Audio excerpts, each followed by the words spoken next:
السلام علیکم ورحمۃ اللہ وبرکاتہ۔ محترم ناظرین،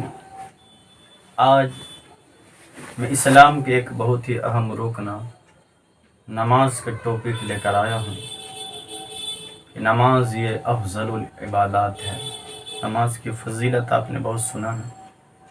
اب آئیے یہ نماز چھوڑنے سے کتنا زیادہ عذاب ہوگا یہ سماعت فرمائیے۔ حدیث پاک ہے، میرے نبی کریم صلی اللہ علیہ وسلم ارشاد فرماتے ہیں، من ترک الصلاۃ متعمدا فقد کفر۔ جو شخص جان بوجھ کر نماز چھوڑ دے گا وہ کافر ہو گیا۔ حدیث کا لغوی معنی یہی ہے،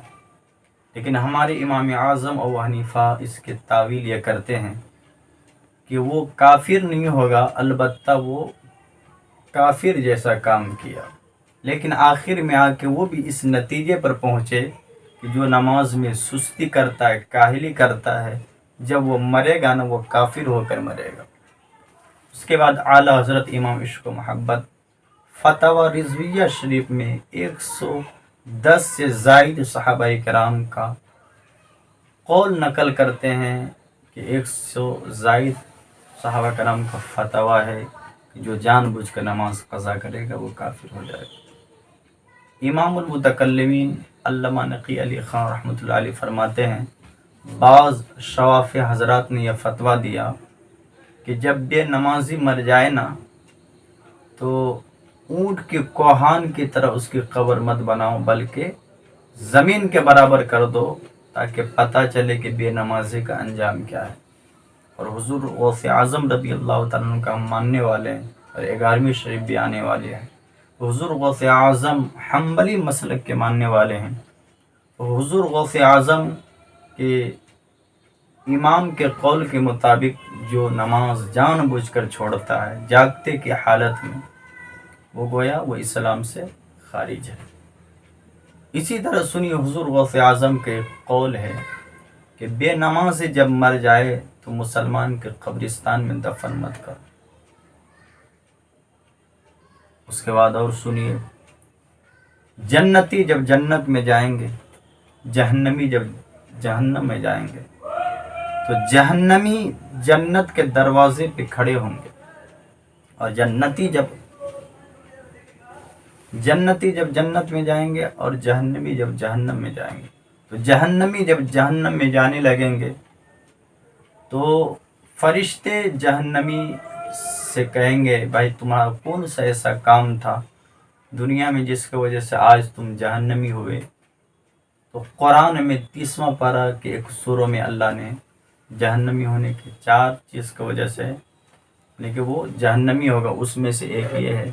کہ وہ جہنمی جو جہنم میں جائیں گے وہ جواب دیں گے، الم نکو من المصلین، ہم لوگ ایسے گروہ سے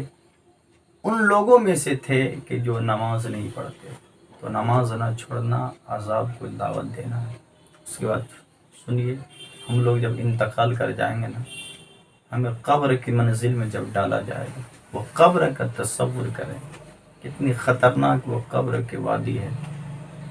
جہاں 2 گز زمین، جہاں کروٹ بدلنے کی جگہ نہیں، جہاں پہ دین کا عالم یہ ہوگا کہ سفید کفن ہونے کے باوجود ایک ہاتھ کے علاوہ دوسرا ہاتھ دکھائی نہیں دے گا۔ اس کے بعد میرے آقا کا فرمان ہے، جب بندے کو قبر میں ڈالا جاتا ہے، چاروں طرف سے مٹی ڈالنے کے بعد جب لوگ چلے جاتے ہیں، اس کے بعد اس پر عذاب قبر یوں مسلط ہوتا ہے، وہ دنیا میں جن جن چیزوں سے ڈرتا تھا وہ ساری چیزیں اس کی قبر میں بھیجی جاتی ہیں، جس سے اس بندے کو وہ ڈراتا ہے۔ اگر کوئی چھپکلی سے ڈرتا تھا، کتا سے ڈرتا تھا، بلی سے ڈرتا تھا، یہ تمام چیزیں قبر میں آ کے اس کو ڈرائیں گے۔ اس کے بعد جو ایک وقت کی نماز جاگتے کی حالت میں جان بوجھ کر قضا کر دیا ہوگا، ایک ایسا فرشتہ قبر میں مسلط کیا جائے گا جو عذاب دینے کے لیے آئے گا، اور وہ فرشتہ کی حالت یہ ہوگی وہ زبان سے کچھ بولے گا نہیں، زبان سے وہ گنگا، کان سے بہرا، آنکھ سے اندھا ہوگا، اس کے ہاتھ میں ہتھوڑا ہوگا، اور ایک وقت کی نماز چھوڑنے کی وجہ سے جب اس کے وجود پر وہ ہتھوڑا سے مارے گا تو اس کا وجود ایسا پس جائے گا گویا جیسے چنا پہ ہتھوڑا مارنے سے چنا پس جاتا ہے۔ پھر ایک حدیث شریف ہے جس کا مفہوم یہ ہے کہ ایک وقت کی نماز چھوڑے گا اس کی قبر میں ایک اژدہا مسلط کر دیا جائے گا، اور وہ سانپ کی طاقت کا عالم یہ ہے جب وہ ایک مرتبہ ڈنک مارے گا تو 70 فٹ وہ زمین کے اندر چلا جائے گا، پھر اس کو باہر نکالا جائے گا۔ اسی طرح قیامت تک قبر میں اسے عذاب دیا جائے گا۔ اس کے بعد میرے آقا فرماتے ہیں کہ قبر میں جو عذاب دیا جاتا ہے جو میں جانتا ہوں، اگر تمہیں بتا دوں نا تو اپنے گھروں میں رہنا چھوڑ دو گے، جنگل میں پھرنے لگو گے اور ایسے گھلنے لگو گے جیسا کہ نمک پانی میں گھلنے لگتا ہے۔ اس کے بعد ایک مرتبہ میرے آقا فرماتے ہیں،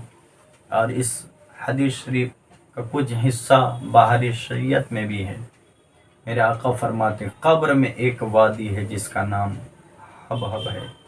اس وادی کے اندر ایک اور وادی ہے جس کا نام لبنم ہے،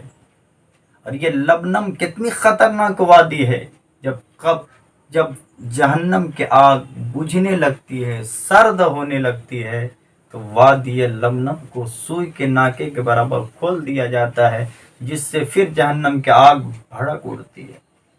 وادی لبنم اتنی خطرناک ہے، میرے آقا فرماتے اس میں ایسے سانپ ہے، ایسے بچھو ہے، ایسے عذاب ہے کہ جہنم بھی دن میں 36 مرتبہ وادی لبنم سے پناہ مانگتا ہے۔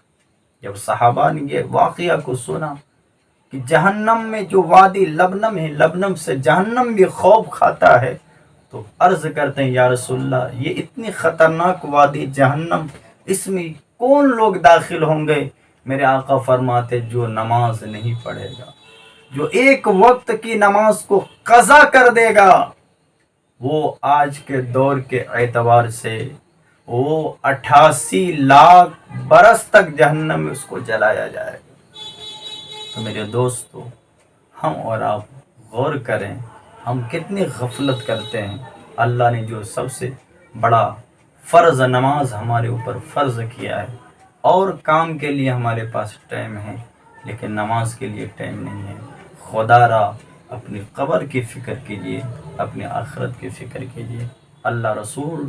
کو اگر دوست بنانا چاہتے، آپ چاہتے ہیں اللہ رسول آپ کو دوست بنا دے، تو اللہ کی عبادت کیجیے، نماز پڑھیے، صحیح طریقے سے پڑھیے۔ اللہ تعالی ہم تمام حضرات کو نماز پنجگانہ